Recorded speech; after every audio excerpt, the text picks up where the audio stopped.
Some interesting numbers here. I think we'll start with this one. The bottom line we always ask here in this Decision Desk poll, do you approve or disapprove of how Donald Trump is handling his job as president? It's 45-55. And we did take this same poll a couple months ago, and it was 45 approved, 55 disapproved back then. So no change. On Saturday, Trump had this, his much anticipated stupid Sweet 16, disguised as a tribute to the U.S. Army. He bone spurred his way out of. After all the hype and money, somewhere around $50 million, it was boring. It was basically a $50 million version of when a 5-year-old shows you every car in his Hot Wheels collection. Or as Trump would say, there were record-setting crowds. Bleachers, you could see, were mostly empty. The crowds were sparse. There was not a whole lot of cheering for the tanks and military vehicles. This tank was very squeaky. This one could have used some of Diddy's baby oil to get it going on. And that is... United States Army, they did a magnificent job yesterday. I mean, they executed the mission, conducting this parade absolutely brilliantly and flawlessly, as I knew they would, and they always do. Having said that, it was a colossal waste of time, effort, and money. We don't need, that's not who we are. We don't do these kind of things. We don't march down the streets like that. We prove ourselves and our value as an army, our strength as an army, through our actions, not parades. That's something that dictators do. Trump's self-congratulatory parade might have been grand in design, but it lacked one crucial thing: the crowd. The silence spoke louder than the millions spent on pageantry. Meanwhile, quiet shifts in the polls and statements from military officials started to ring louder than the orchestrated celebration. While Trump was busy with his parade, his approval rating was quietly slipping. Recent polls showed a consistent disapproval rating, with 55% of Americans saying they didn't approve of his handling as president. The numbers were hard to ignore. A parade meant to celebrate strength and patriotism suddenly turned into an awkward reminder of how disconnected the reality had become. This wasn't just any parade, it was a $50 million spectacle built to mark a milestone, a tribute to the military, but instead of feeling like a tribute, it felt more like a showcase for a lonely king. While the parade had its flags, tanks, and military displays, what really stood out were the empty seats. The tanks themselves, squeaky and not exactly the shining symbols of power they were meant to be. For $50 million, it was a performance, but one that felt almost embarrassing, like a child showing off their Hot Wheels cars. Amid the fanfare, something more profound was quietly unfolding.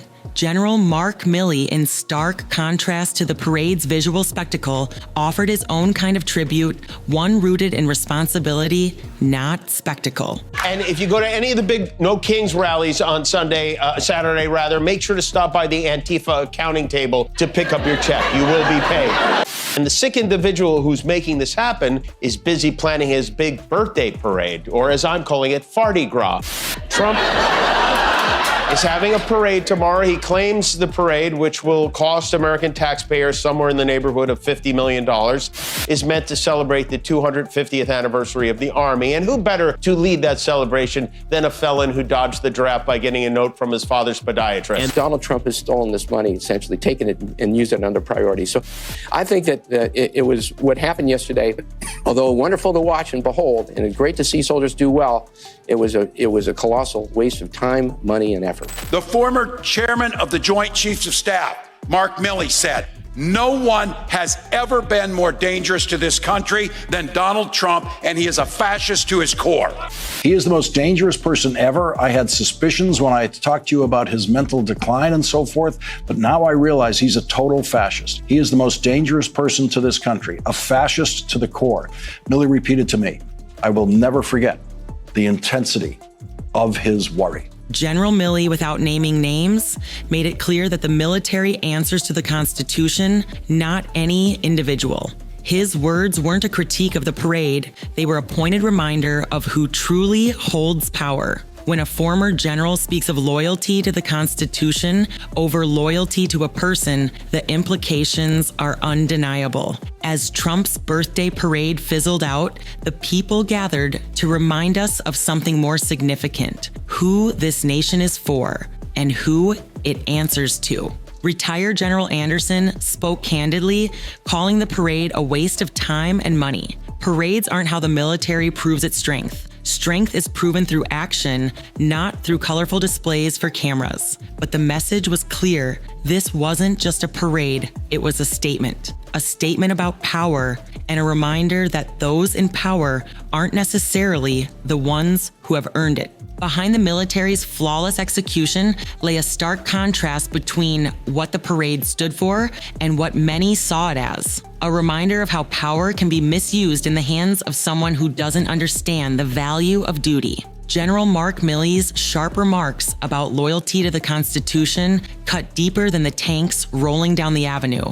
The parade, instead of celebrating patriotism, reflected something darker: the growing danger of political loyalty to an individual rather than the nation itself. When an officer speaks of fascism, it's not just a critique, it's a warning. This is communist, this is Marxist, this is fascist. There's a radical left Marxist, communist, fascist. She's a Marxist, she's a fascist. Comrade Kamala Harris. Comrade Kamala Harris. If Comrade Kamala Harris gets 4 more years, you will be living a full-blown banana republic ruled by an anarchy and a tyranny. They're scum. They're scum. And they want to take down our country. They are absolute garbage. Or as Trump would say, there were record-setting crowds. Bleachers, you could see, were mostly empty. The crowds were sparse. There was not a whole lot of cheering for the tanks and military vehicles. This tank was very squeaky. This one could have used some of Diddy's baby oil to get it going a little bit. And that is it's a shame, you know? We don't take an oath to a country. We don't take an oath to a tribe. We don't take an oath to a religion. We don't take an oath to a king or a queen or to a tyrant or a dictator. And we don't take an oath to a wannabe dictator. We don't take an oath to an individual. We take an oath to the Constitution, and we take an oath to the idea that it's America, and we're willing to die to protect it. With no applause for his military parade, Trump turned to a new narrative: paid protesters. A familiar tactic to redirect the conversation, Trump's narrative shifted dramatically. Instead of focusing on empty bleachers, he began to shift blame, claiming that the protests against him were orchestrated.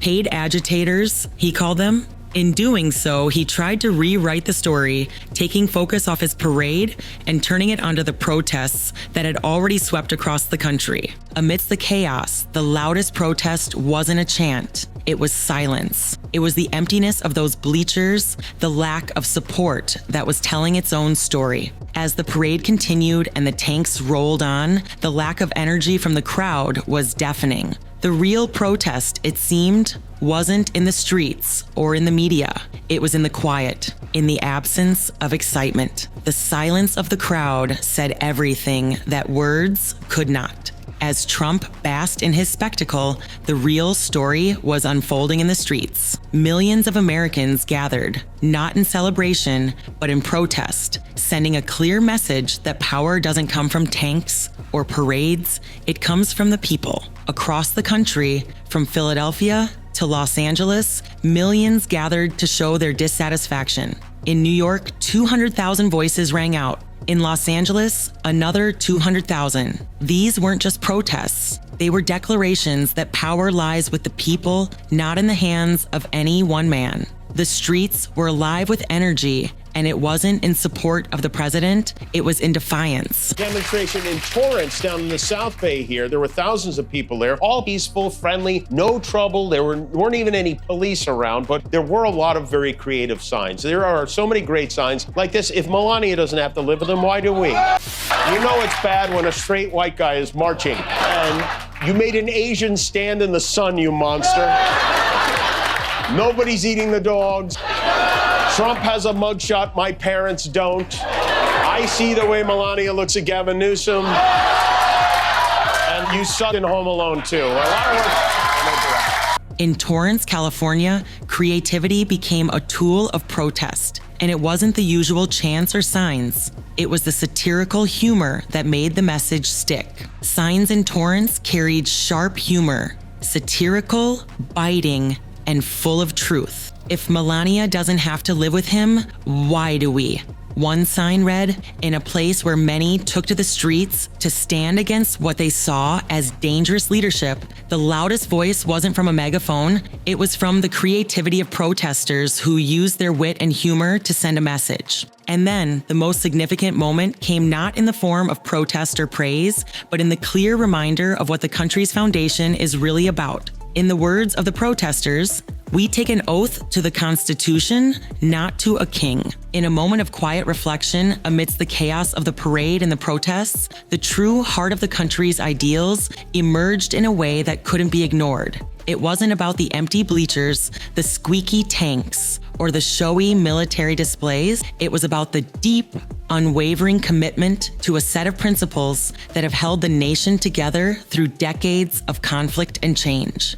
As the streets filled with protesters, citizens from every walk of life, from every corner of the country, their message echoed loud and clear. The Constitution is the foundation of America, not any one individual, no matter how powerful or self-important they may believe themselves to be. It was a reminder that the power of this nation doesn't come from those who hold office. It comes from the people themselves and their shared belief in a system of government built on justice, equality, and the rule of law. These values transcend any political party, any personality, and any short-term ambition. The people who filled the streets were not just protesting a leader they disagreed with, they were reminding themselves and the rest of the world what America stands for. The protests, though diverse in message and form, carried an unmistakable unity, a belief that no one person is above the law.